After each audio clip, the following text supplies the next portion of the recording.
Saudara, saya minta maaf karena ada pemberitahuan tadi koneksi internetnya tidak bagus sehingga saya pindah internet memakai data saja, tidak memakai WiFi. Sejak tadi pagi memang koneksi internet saya senantiasa terganggu ya. Nah, inilah namanya buatan manusia yang senantiasa ada perubahan-perubahan ya. Nah, saudara, saya kembali di hadapan saudara dalam acara Semangat Saja. Tadi ada Pak Suartono yang sudah hadir, tetapi terpaksa saya hentikan karena koneksi internetnya sangat-sangat mengganggu. Nah, saudara, harapan saya saudara baik-baik saja. Tadi saya sudah katakan bahwa dunia ini sedang hangat ya. Peperangan antara negara Ukraina dan Rusia ini kita doakan supaya cepat selesai.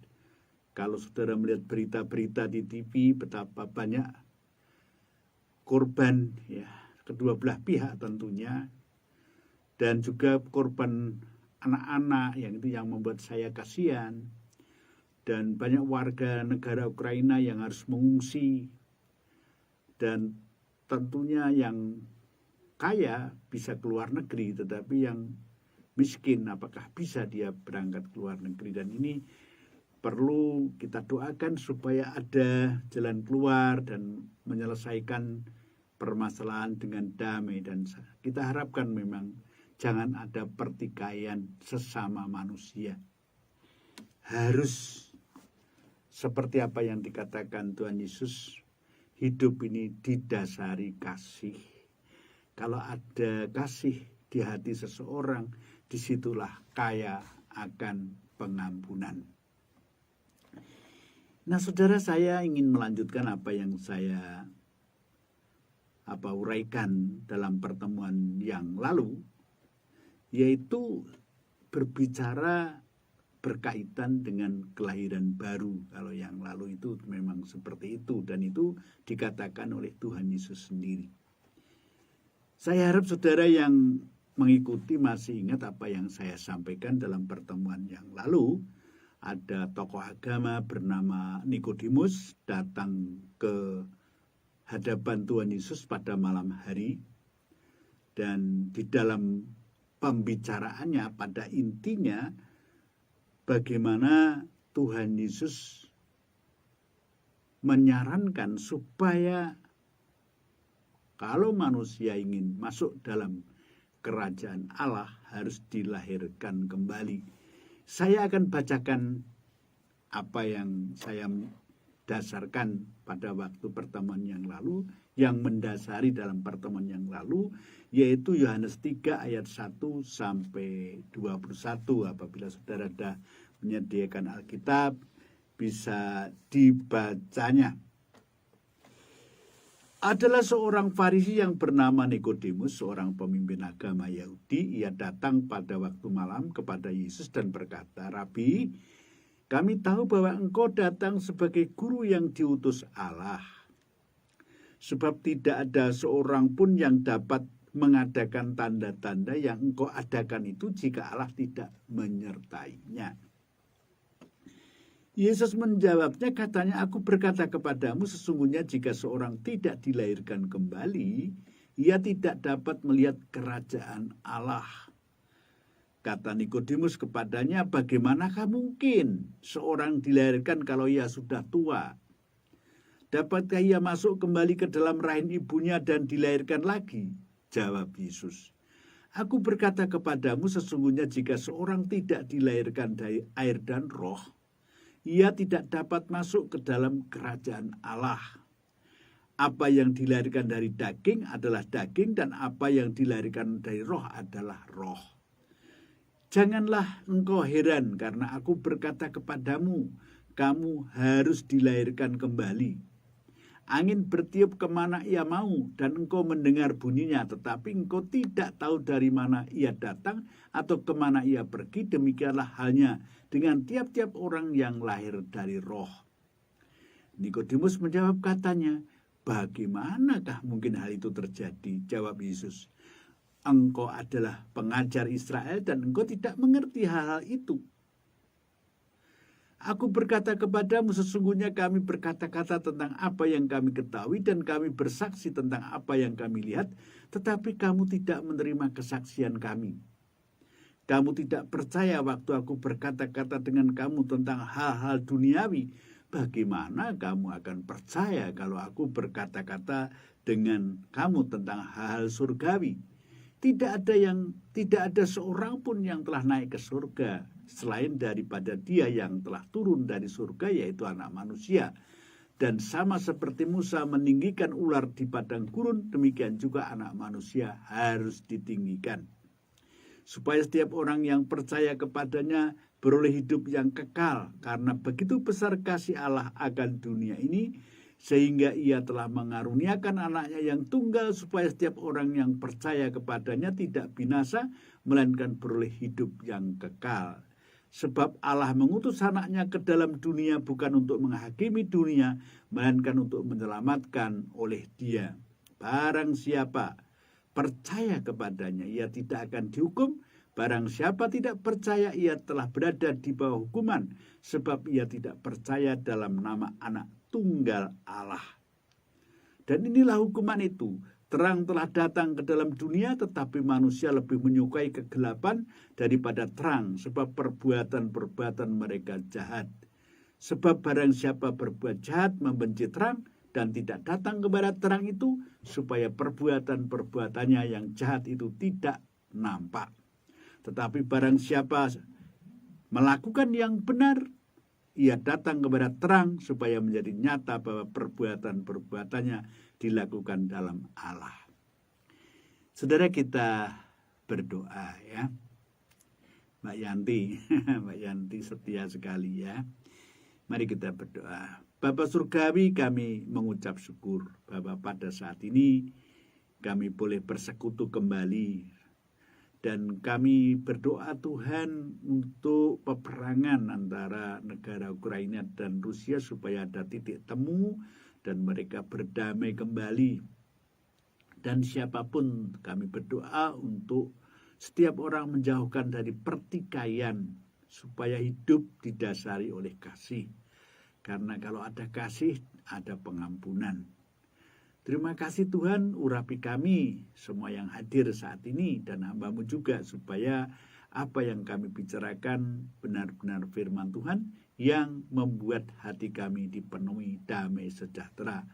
Terima kasih Tuhan, dalam nama Tuhan Yesus kami mengucap syukur dan berdoa. Haleluya. Amin.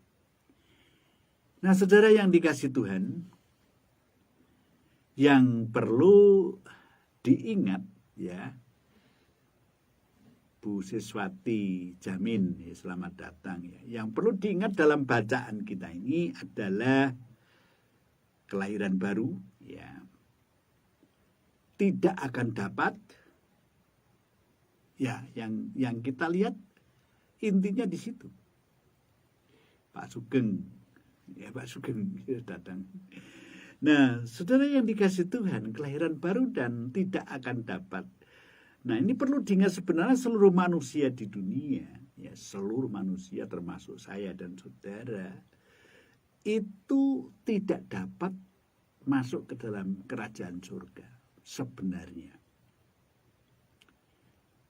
Karena apa? Karena kita kalau tidak menyelesaikan dosa kita untuk memutuskan atau merobohkan tembok pemisah antara Allah dan kita, itu tidak bisa. Jadi pada umumnya itu tidak bisa manusia masuk dalam kerajaan surga. Memang tidak dilarang manusia masuk surga, namun manusia tidak dapat masuk surga. Ini intinya seperti itu. Nah, lantas ketika Tuhan berbicara masalah kelahiran baru, Nikodemus tidak mengerti. Jadi jalan keluarnya, Tuhan Yesus sudah katakan kamu harus dilahirkan baru. Tetapi Nikodemus, orang Farisi, tokoh agama, orang terkenal, orang pintar ini terpilih menjadi 70 di antara orang Farisi yang bisa membuat hukum-hukum. Itu nggak mengerti apa yang dikatakan Tuhan Yesus.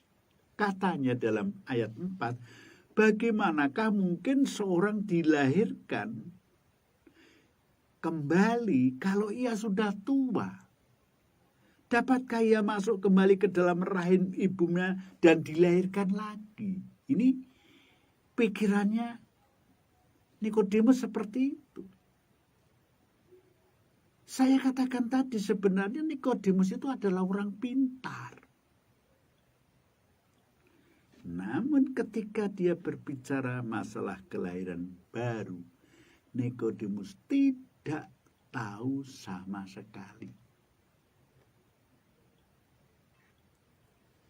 Nah, kita harus jujur ya, sebagian orang ketika sudah tua, sudah putus asa, ada pertanyaan di dalam dirinya, apakah saya bisa masuk surga? Sudah terlambat saya. Kamu aja yang masih muda-muda, saya sudah tua.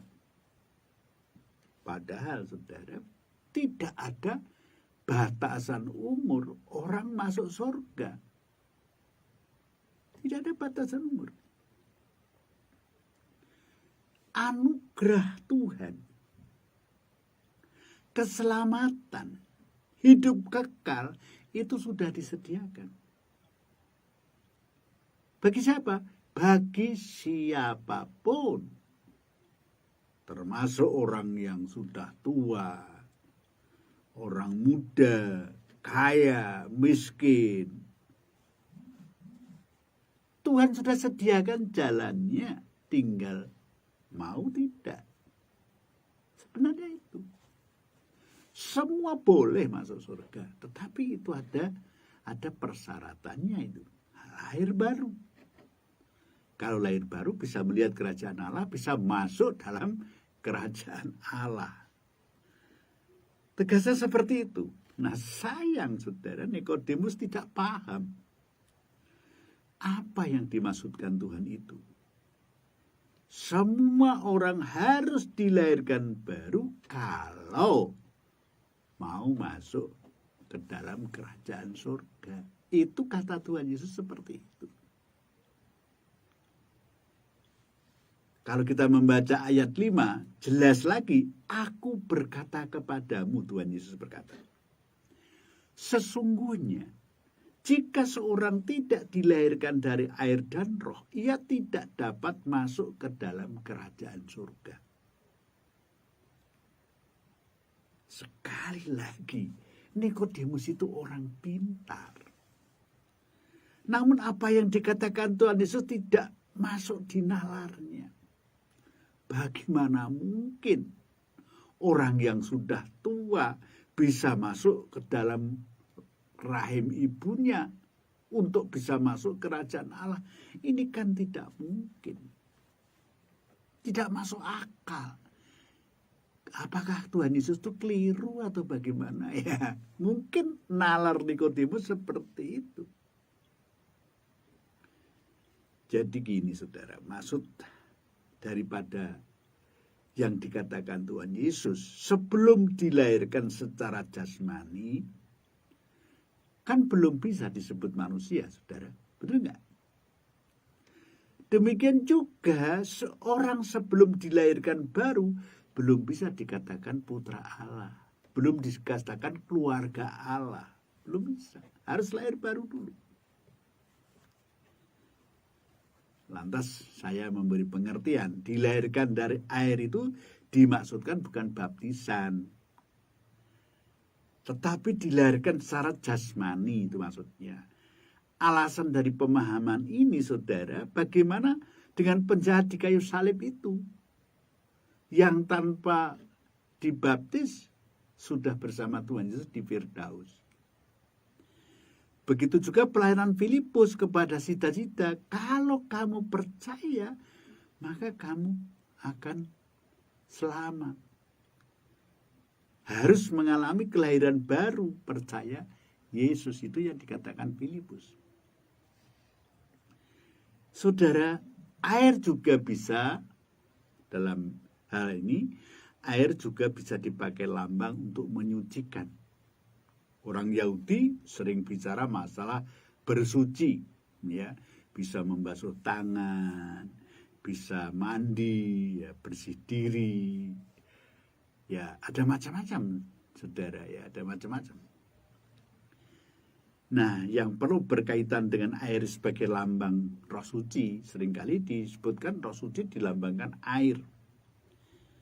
Orang Farisi yang namanya menyucikan diri itu ya menggunakan air.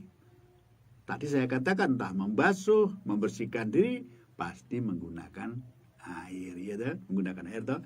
Sehingga dengan penjelasan itu bisa dimengerti. Oh, begitu ya, kalau orang lahir baru berarti ada Roh Kudus di dalam hidup orang itu. Kalau ada Roh Kudus berarti semua dosa disucikan. Begitu, saudara. Kata dilahirkan dari, ya, dilahirkan dari air dan roh. Jadi dua-duanya ada kaitannya. Terus yang ditulis Titus itu perlu diperhatikan. Tetapi ketika nyata kemurahan Allah, Juru Selamat kita, dan kasihnya kepada manusia pada waktu itu, Dia telah menyelamatkan kita bukan karena perbuatan baik yang telah kita lakukan, tetapi karena rahmat-Nya oleh pemandian kelahiran kembali dan oleh pembaruan yang dikerjakan oleh Roh Kudus. Saudara bisa membaca Titus 3 ayat 4-5. Saudara, jadi keselamatan itu, kalau kita membaca tadi, itu adalah tindakan Allah, bukan tindakan manusia. Hidup kekal yang kita terima itu bukan karena tindakan kita, tetapi karena tindakan Allah kepada kita didasari kasih-Nya. Nah, saudara, Tuhan Yesus menggunakan perumpamaan angin ketika menjelaskan kepada Nikodemus. Kita tahu ada angin lewat, ya, ada angin lewat. Tetapi kemana angin itu kita tidak tahu. Tetapi terasa ada angin yang menyentuh tubuh kita. Nah, demikian juga kelahiran baru. Bagaimana orang dilahirkan baru? Orang itu sudah dilahirkan baru atau belum? Nah, dilihat dari buah-buah kehidupannya. Orang bisa berkata, aku sudah lahir baru, tetapi hidupnya senantiasa berlawanan dengan firman Tuhan. Ya, orang itu memang belum lahir baru. Lahir baru itu benar-benar hidupnya baru. Yang lama sudah ditinggalkan, yang baru dilakukan. Yang baru itu adalah kehendak Tuhan dilakukan dalam kehidupannya. Makanya kalau kita mendengar kesaksian, waduh, saya sudah bertobat. Saudara, saya senang kalau mendengarkan, seringkali saya mendengarkan di YouTube, ya, kesaksian saya sampai kadang-kadang meneteskan air mata. Begitu besar kasih Allah kepada seseorang. Setiap orang itu berbeda-beda. Cara Tuhan menolong itu berlain-lainan. Di satu gereja itu ada pendeta khotbah. Ya, saya memang menilai khotbahnya sangat sederhana tetapi bagus sekali dan menyentuh hati. Di depan saya itu tiba-tiba meneteskan air mata. Dia pakai tisu, nangis. Tetapi di sebelahnya, ya biasa-biasa saja. Malah disinggol-singgol begini. Kenapa kamu nangis? Ya. Kenapa? Pak Elia, selamat datang, ya. Saudara, dia tidak ngerti kalau temannya itu sedang digarap Roh Kudus. Mendengarkan pujian. Saya ketika mendengar pujian segumpal debu, ya, saya menangis saya. Lagu itu cocok dengan saya. Saya ini siapa? Saya ini segumpal debu. Saya kok bisa menjadi berkat, saya kok bisa dipercaya anak-anak Tuhan lainnya. Kok saya boleh dipercaya membagi firman kebenaran? Saya siapa? Kadang-kadang ya mendengarkan lagu itu berkali-kali saya dengarkan setiap pagi sampai keponakan saya. Wah, Pak D ini lagunya senangnya itu gitu, diulang-ulang ya, karena menyentuh hati saya benar. Saudara, jadi kalau Roh Kudus berkarya pada hati seseorang, orang bisa macam-macam. Dan berbeda-beda orang itu disentuh oleh Roh Kudus melalui macam-macam. Memang ketika itu Nikodemus tidak mengerti, tetapi yang diingat adalah kamu tidak percaya, kamu tidak percaya. Jadi Nikodemus menyadari bahwa dirinya harus percaya. Percaya itu melampaui akalnya. Percaya kepada siapa? Percaya kepada Tuhan Yesus Kristus. Itu yang bisa ditangkap Nikodemus. Makanya ketika Tuhan Yesus wafat, mati, ya Yusuf Arimatia, Nikodemus sangat menghormati. Saudara yang dikasihi Tuhan. Jadi Nikodemus teringat waktu Tuhan Yesus katakan percaya itu, teringat ketika bangsa Israel itu dipagut ular di padang gurun dan meninggal. Nah, waktu itu Musa diperintah Tuhan membuat ular tembaga supaya dipacangkan, didirikan di tengah-tengah padang gurun. Jadi siapa yang kena gigit ular, memandang ular tembaga itu langsung sembuh. Nah, apa hubungannya secara nalar melihat ular tembaga sembuh? Itulah keajaiban Tuhan itu di situ. Kalau saya melihat hamba Tuhan dari Padang waktu itu yang datang ke gereja saya ya kagum, ya. Kagum bukan kepada hamba Tuhan ini, kepada nama Tuhan, Roh Kudus yang berkarya. Pada waktu itu saya melihat ada seorang mantan prajurit, ya, yang sakit lumpuh ketika itu. Nah, ditanya, apakah Bapak percaya Tuhan Yesus? Saya percaya. Saya orang Kristen. Benar tak Anda percaya? Percaya, Pak. Menerima Tuhan Yesus, menerima. Siap gerak, kata-kata itu kaget saya. Lu kok siap gerak? Otomatis namanya tentara, bekas tentara. Dia tahu siap gerak itu harus bersikap bagaimana. Dia berdiri dengan gemetar dari kursi rodanya. Saya sebetulnya kasihan, tetapi saya membiarkan. Mungkin ada sesuatu yang terjadi dan benar. Maju jalan nih kata. Karena memang sama-sama mantan militer. Jalan itu Bapak. Dan saudara, saya meneteskan air mata. Tuhan berkarya menyelamatkan Bapak ini yang sudah bertahun-tahun lumpuh. Kalau dinalar bagaimana? Kok bisa jalan? Kan mestinya harus pakai obat. Ini gak pakai obat, hanya bicara, siap gerak, maju jalan dalam nama Yesus. Saudara yang dikasihi Tuhan, orang kalau percaya tidak ada yang mustahil, terserah ya. Anda mau percaya atau tidak. Itu seperti itu. Jadi sulit dimengerti. Itu maksudnya iman percaya, perbuatan Tuhan kadang-kadang sulit dinalar dalam pikiran kita. Jadi kalau bicara tentang keselamatan, bagaimana mungkin orang dengan percaya diselamatkan?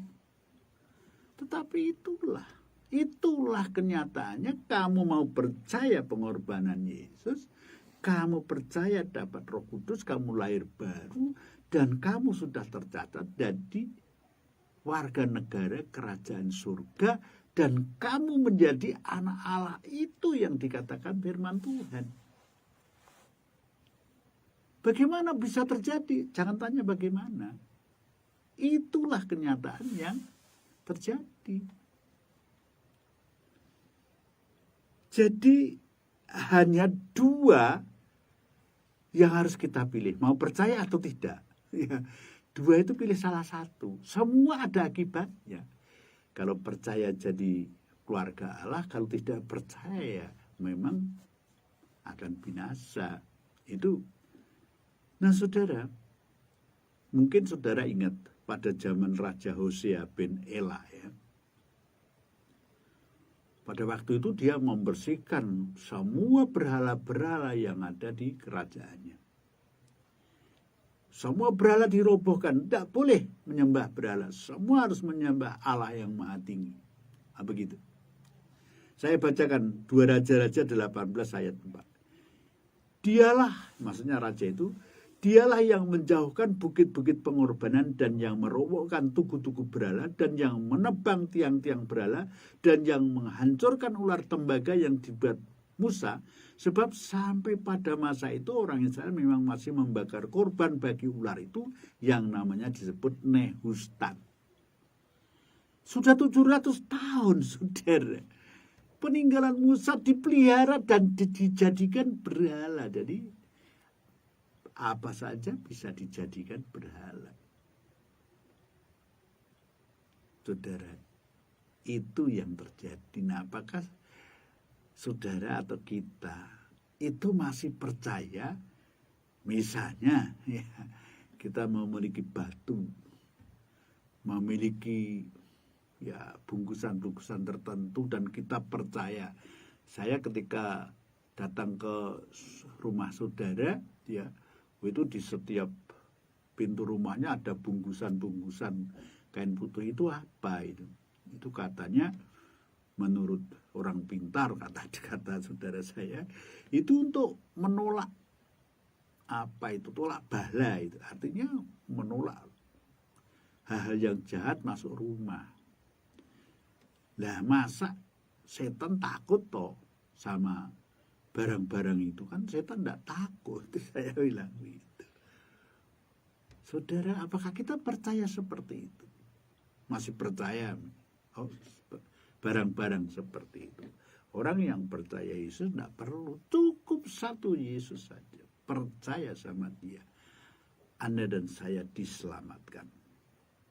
Bagaimana bisa diselamatkan? Percaya. Itu tadi dicontohkan ular yang dibuat Musa, tembaga itu pada waktu itu. Bagaimana digigit ular kok lihat tembaga itu, ular tembaga itu kok bisa sembuh? Nggak masuk akal, ya. Terus digandengkan, dihubungkan dengan Yesus disalib. Siapa yang memandang Yesus salib, percaya kepada dia, diselamatkan. Bagaimana mungkin bisa? Ya itulah karya Allah yang tidak bisa dinalar oleh kita sebagai manusia. Jadi saudara, kita belajarlah sekarang. Apa yang belajar? Kesimpulannya, kita, saya dan saudara diberi kemudahan untuk masuk ke dalam kerajaan surga.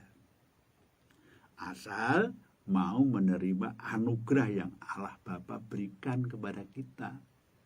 Ini yang pertama. Yang kedua, setiap orang diberi kesempatan masuk ke dalam kerajaan surga. Asal mau lahir baru, mau percaya Yesus Kristus. Itu intinya begitu.